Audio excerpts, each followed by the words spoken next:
Hi, my name's Tim, and I'm living with ALS.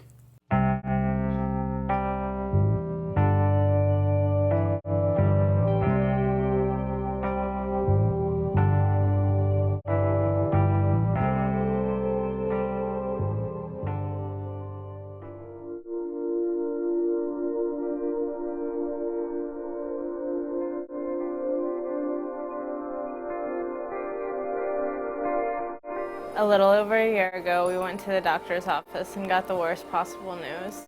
Tim was diagnosed with ALS that day. It was shocking. I was in shock.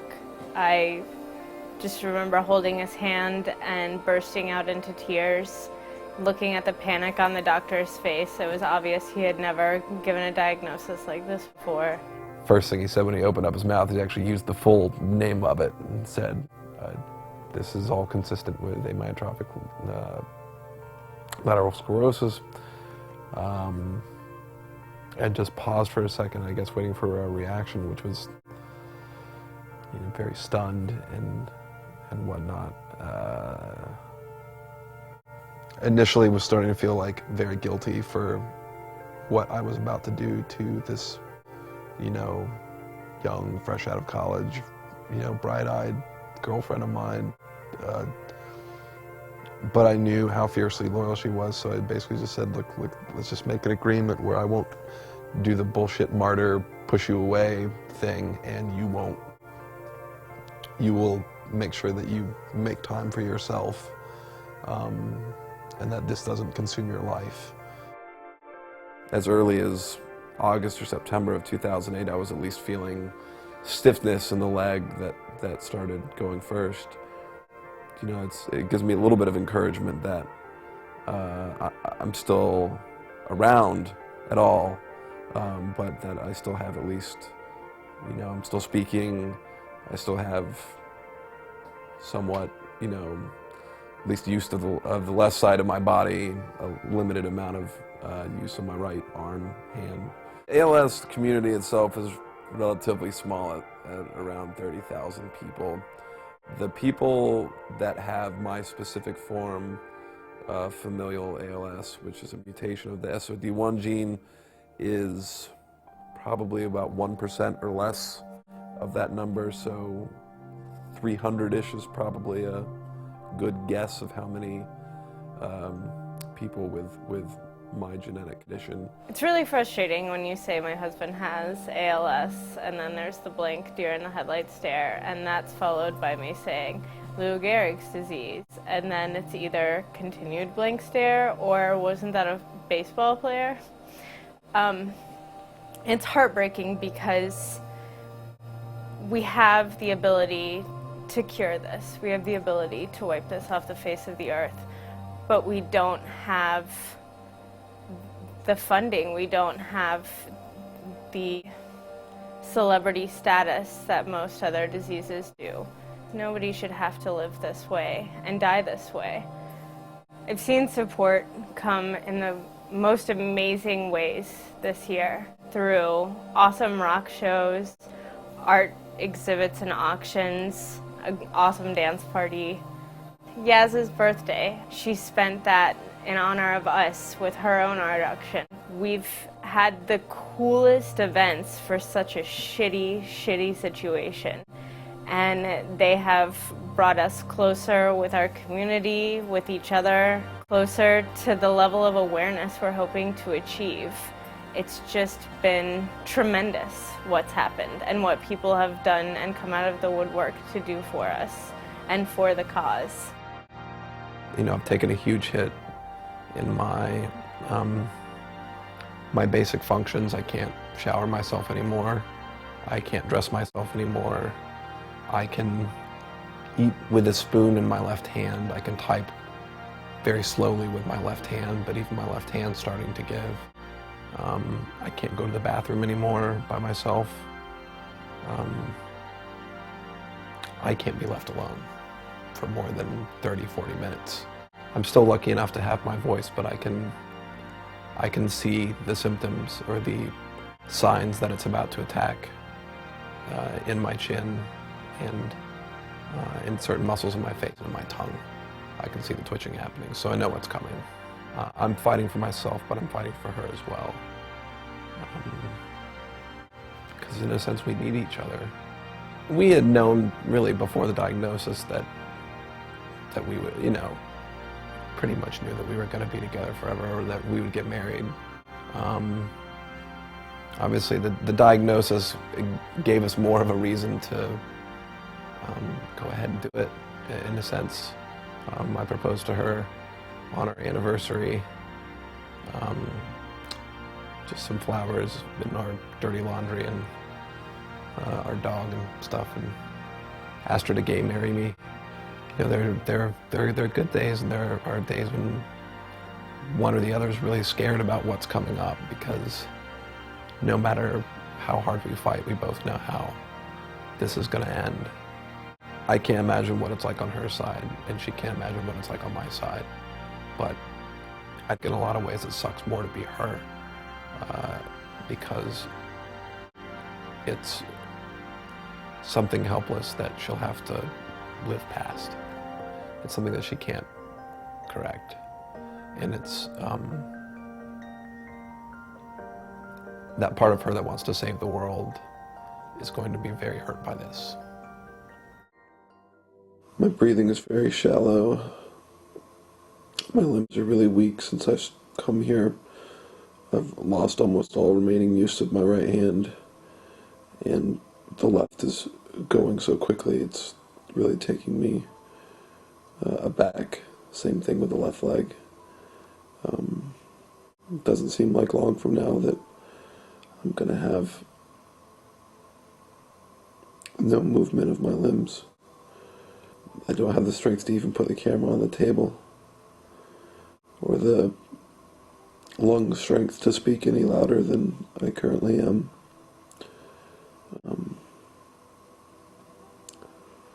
I'm really scared at this point about what's happening next. And I'm really not looking forward to not being able to move, but I am in good hands, and I know that. It was the first time I felt short of breath, and I woke up gasping for air, and it scared the shit out of me. I've got about 3 fingers on my left hand that aren't curled up, and even those are pretty shaky, and apparently are starting to curl. I can still kind of make a grip, but it's, you know, almost all signs of independence are gone. It was a bit of a dick move by the disease to make me think it was going to go all slow and shit. Ultimately, getting the trach was probably one of the most terrifying things I've ever done. And even now, you know, one little mess up and I could die. It's still terrifying to a certain degree. But I also think it's one of the best decisions I've ever made, because I'm not ready to go yet. I got a lot more to do. You know, when push comes to shove and we need extra care, the Army comes in. They help with Tim's health and his care. They've learned all the new procedures and techniques of taking care of him, suctioning, vent care, everything, so that he and I can have a life together, and so that, you know, we have the coverage 24 hours when we need it. And they really bend over backwards for us so that we can enjoy life still. It's Tuesday, the 14th of September, and I've been in the hospital now for the greater part of 2 months. I feel like I'm suffocating on a regular basis, and it's definitely made me think more about how I think my life should end. And in between the physical pain and the mental torture of not being able to move or scream or even freak out. It's becoming a little bit too much to handle. Even for little old inspirational me. And I feel weak, and I feel tired, and part of me feels like tossing in the towel. But I don't feel broken. I don't feel broken. And that's because of the often awesome army. And so I'm really hoping for a miracle turnaround of both my health and my mental health.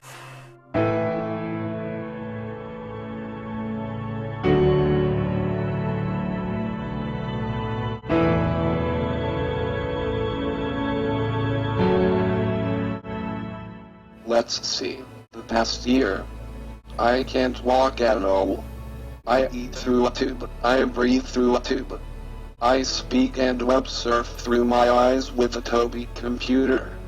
I cry at the drop of a hat, like a housewife reading a Nicholas Sparks novel. This past year sucked large, hairy donkey balls from a health perspective. I mean, look at the first episode. Look at how healthy I was. Look at me now. I look horrible. I mean, as horrible as someone as attractive as me can, but that's still the same brain in there. Do I think I'll make it another year? Fuck yes I do. I have got a lot to accomplish, and I'm not dying before it's all done. No way am I going anywhere. This is real. This is happening to all of us. And we are going to do amazing things because of this. We're going to cure this disease. We're going to help the world. We're going to help so many people.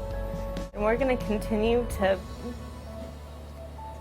do this together because we love the shit out of one another.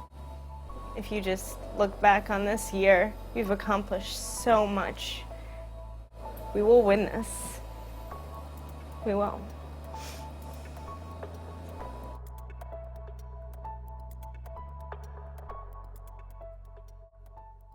Well, I'll die trying, I'll never give up.